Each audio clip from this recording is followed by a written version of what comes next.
If you're just starting your home buying journey or you've been at it for a while, you're going to want to watch this video. My name's Hunter. I am an associate broker and realtor in New Hampshire, Maine, and Massachusetts.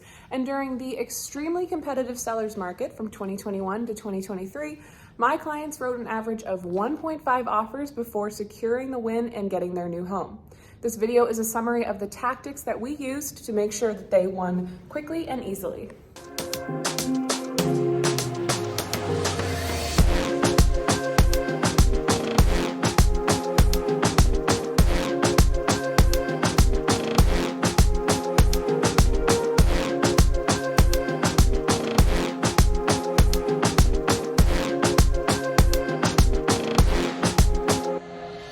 This video, I just want to preface by saying that sometimes in a competitive market, you can do absolutely everything right and still lose. Sometimes it's going to happen a few times.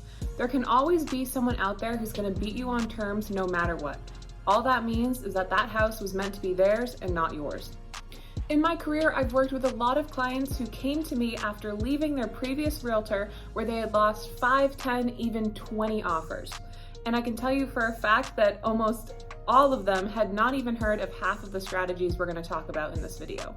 No two real estate agents are alike, and so do not do yourself a disservice by working with someone who can't even handle these fundamentals of crafting a compelling offer.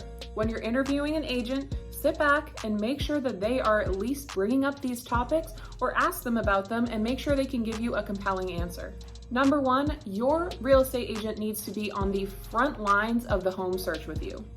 I work with buyers and sellers, which means I host a lot of open houses. And I can tell you that more often than not, I see buyers show up without their agent accompanying them. Now, these are home buyers who have a real estate agent, they've signed with one, but they are just not being accompanied to open houses. And sometimes that agent's not even coming with them to private showings.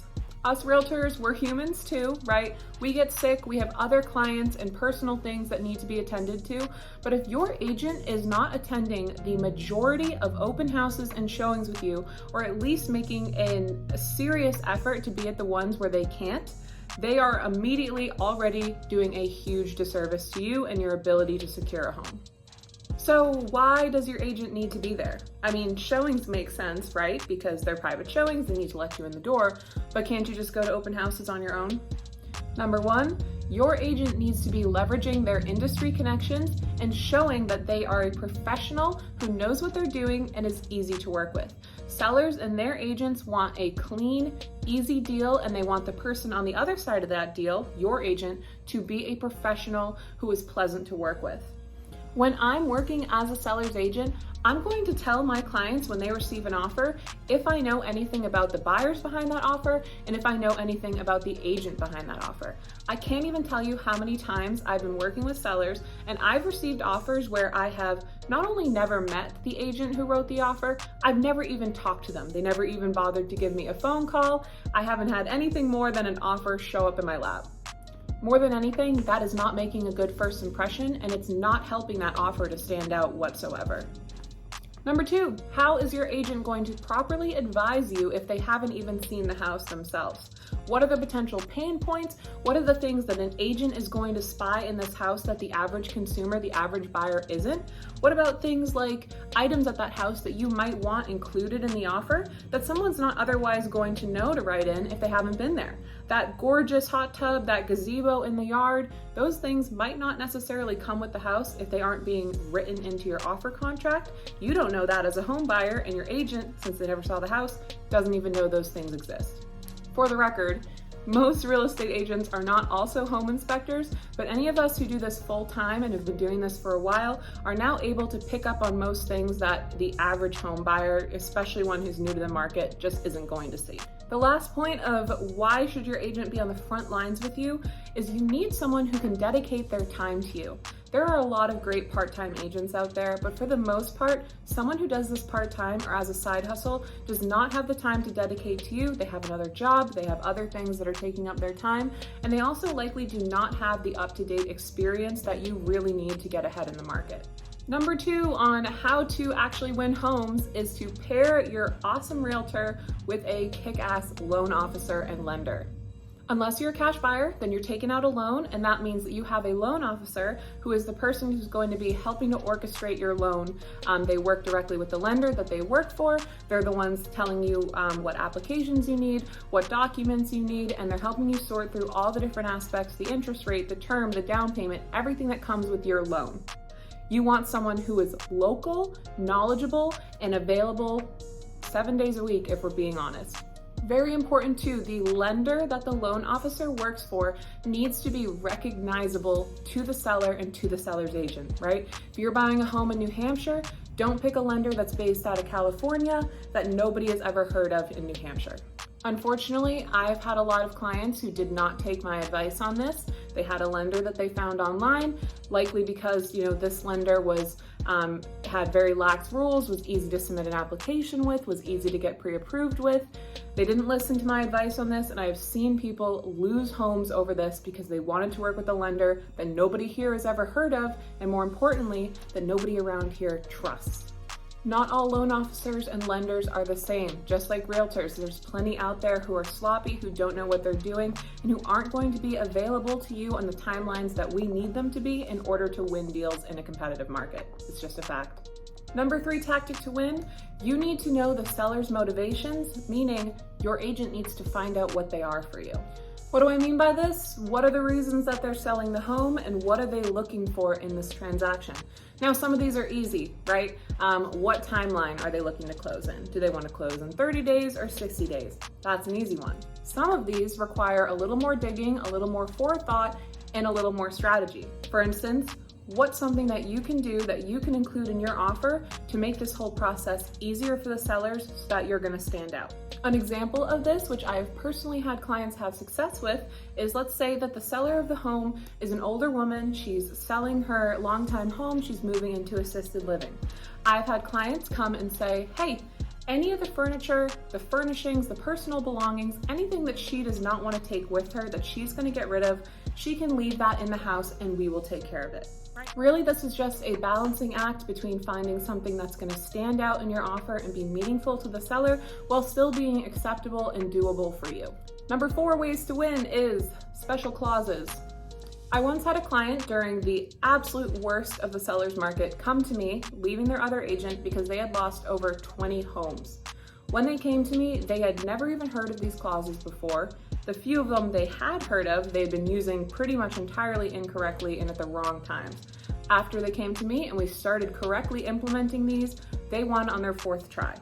Now, part of the strategy with using special clauses is there is always a time and a place. You should not just tack these on to every offer every time. That's doing you a disservice, and it's not going to help your offer if it just has a million unnecessary clauses.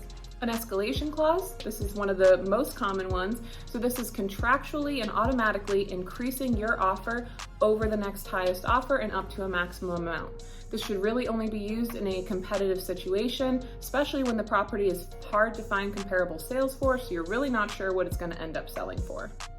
Now, another one is the appraisal gap clause. This one's a little bit complicated, so I'll skip the explanation and just say that often I see this clause only be included when it's been asked for. Your agent should be able to know if your offer needs an appraisal gap clause, and you should be putting it in before the other party, before the sellers and their agent need to ask you for it. This whole game is about anticipating the seller's needs so that you can win. And the home inspection. You do not need to choose between having a home inspection and not having one in order to win. So often I see middle ground options be overlooked. One of these, one of my favorites, is adding a minimum to inspections. Basically, you're coming in contractually with a dollar amount, say $5,000, and you're telling the seller that unless the home inspections find more than $5,000 worth of repairs, you are contractually going to be good to go. It lets the sellers know you're not going to nickel and dime them, and it can just make them feel a little bit safer about taking an offer that wants inspections. Another one is buyer letters.